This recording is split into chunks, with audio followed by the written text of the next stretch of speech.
said that 2013 was kind of like a weak year for feuds. We had a few strong ones, but overall, it was a very weak year for feuds. But I think that 2014 has definitely succeeded where I felt that 2013 had failed. And I guess we shall see as we go over these nominees. First up, we have Daniel Bryan versus The Authority. Yeah, definitely a few that warrants being on the list. I think most of it came, ended 2013, but going into WrestleMania was when it really, really kicked up. And when they really started, setting the groundwork for Daniel Bryan to have his moment and actually building to this and making it more of Triple H and Daniel Bryan than it was originally, which I thought was great. And the whole Occupy Raw kind of setup and Daniel Bryan getting his match and getting a stipulation of if he wins, he goes on to the triple threat match and building to the amazing moment and the amazing payoff. It was just, an all-around great job by all involved. Triple H, Stephanie, Daniel Bryan, they all did great work going up to this thing, and definitely a real top contender for Feud of the Year. Yeah, this was a very well-crafted feud, and it seemed as if they were doing everything in their power to hold Daniel Bryan back. But looking back in hindsight, I'm glad that it worked out in the way that it did, saving that moment for WrestleMania 30 and then throwing in Triple H. And Triple H did some absolutely amazing work in this feud here, and it was great to see him return to like this kind of quasi member of the roster to actually get back into the nitty-gritty, week-to-week things, and it was great to see him work in that way. And like you talked about, the whole Occupy Raw thing, that was all great, and they really gave Daniel Bryan those moments to set him up to an even bigger moment, the biggest moment of his career, winning the championship at WrestleMania 30. So this was a really good feud, and definitely a contender for Feud of the Year. Next up, we have Evolution versus The Shield. Yeah, this is a very interesting feud because it almost felt like this wasn't supposed to happen. Batista obviously had different plans when he first came back, and they had different plans for him. But when these guys kind of reunited and building through WrestleMania and the night after WrestleMania, which was just a great moment in its own right, could have been up there for Markout Moment of the Year, possibly, was when Shield came out and they had that standoff with, Orton, Batista, Kane, Triple H, and Triple H is trying to, keep everyone in line, and Reigns spears Triple H, and they saved the title for Daniel Bryan.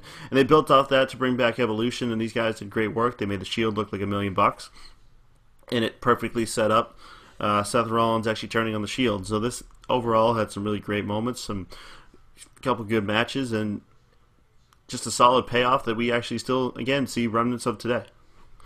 Yeah, and that moment that you voted for Markout Moment of the Year, it was a direct result of this feud here. And once again, Triple H getting back into the nitty-gritty of things and showing off some amazing heel work. You had that strong faction in the Shield. These are the new guys on the block, the new generation. And then to have a faction as iconic as Evolution come back and form up just to deal with the problem that these guys posed, that was all great. And just to see how all of this played out, like going all the way back to the very first moment that this thing started, where Kane had revealed that it was Triple H who set up the attack on the Shield on that episode of SmackDown, I was like, wow, like, oh my God, like this feud was great. We had 2 Match of the Year contenders come from this feud, and I only nominated one, but the other one, that definitely was a contender. So, yeah, all around just a rousing success for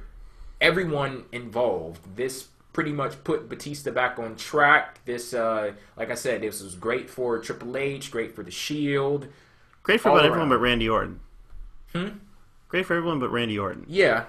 Randy Orton was kind of, but I mean, whenever he's ready to come back to TV, then he'll start, Yeah.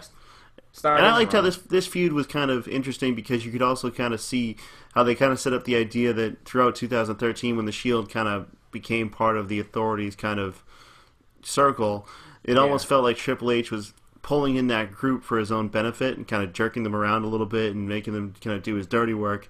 And it was nice to see them kind of have a moment of, okay, we are not your bitches, okay? We are the Hounds of Justice, and we, run this place. And you know what? screw you, spear, brawl, matches, great. Next nominee, speaking of the Shield, Dean Ambrose versus Seth Rollins. Yeah, I at one point said this feud is on tap for match of the year, feud of the year. And, this was throughout the point where even when I said that, people were telling me I hated Seth Rollins and I wanted him to die and whatever they were telling me about what I said that I didn't say. But I can't feel like this feud isn't over. And that's kind of a problem because they don't mention it at all. So there's the remnants of this feud is kind of over and done with, and I don't necessarily feel like I got an ending. So I think that's kind of going to affect its run towards Feud of the Year because we had some good moments. I thought the Lumberjack match was really good. I remember, sitting there and when Seth Rollins wins that match, that was kind of the first moment you see Seth Rollins as a heel. It's kind of really kind of clicking because he, they had this huge brawl and he comes in with the briefcase and gets the win over Dean Ambrose and the whole place just kind of goes, we wanted Dean Ambrose to win so much and this was really setting up really nicely, but I can't help but that genie in the friggin' Hell in a Cell match turned out to be Bray Wyatt. I like the start of the Bray Wyatt Dean Ambrose feud when they actually got the base of it kind of put together, but the way they kicked it off, having an indecisive finish to the Seth Rollins Dean Ambrose feud, I think it's going to hurt it. Yeah, I would pretty much agree with that. We did get some great moments out of this, but I'll echo every single thing that you said. It feels as if we have some type of unfinished business, and it kind of sucks that maybe it was a situation of this wasn't as big as a feud as it wasn't as big a feud to WWE as it was to us watching, because you would think that you would want a definite resolution to something like this, and maybe they'll revisit it down the line, but now it does feel unfinished. So that definitely will affect it when it comes to the voting for Superstar of the Year or Feud of the Year. John Cena versus Brock Lesnar, next nominee. Yeah, this is there, but I can't help but feel like the best thing from this has been, the SummerSlam beatdown that they've kind of nullified and hasn't necessarily had the effect that it should have. And moving forward, they had the whole thing at Night of Champions go down that it had a few plot holes in it. Lesnar disappeared forever, and now they're going to have again the final chapter at the Royal Rumble, or the final chapter. We saw how that worked out with Rock and Cena, but they're doing that whole thing. This thing isn't over either, and it sucks because I think that after SummerSlam they had a lot of opportunity to make a great feud between Brock Lesnar and John Cena, and even John Cena versus himself, and it doesn't necessarily seem like they followed up in the right way. Yeah, I once again would agree with you. I think that the best moment of this feud was what happened at SummerSlam, and I think that that's where the majority of the votes, like if anyone actually does vote for this, it is going to come from that. And you did get some great mic work from John Cena and Paul Heyman, but the same thing rings true in this feud as it does the next nominee, and the next nominee would be Bray Wyatt versus John Cena. This thing that WWE does with John Cena, they are more concerned with the destination than they are the journey, and that affects John Cena's feuds because we get some great moments. We got some great moments, great promos in the feud with Brock. We have some great moments, great promos in the feud with Bray, but they feel so disjointed. And just to throw out an example of what happened in the feud with Bray Wyatt, this guy goes from joking with Bray to the next week being in fear of his damn life, and then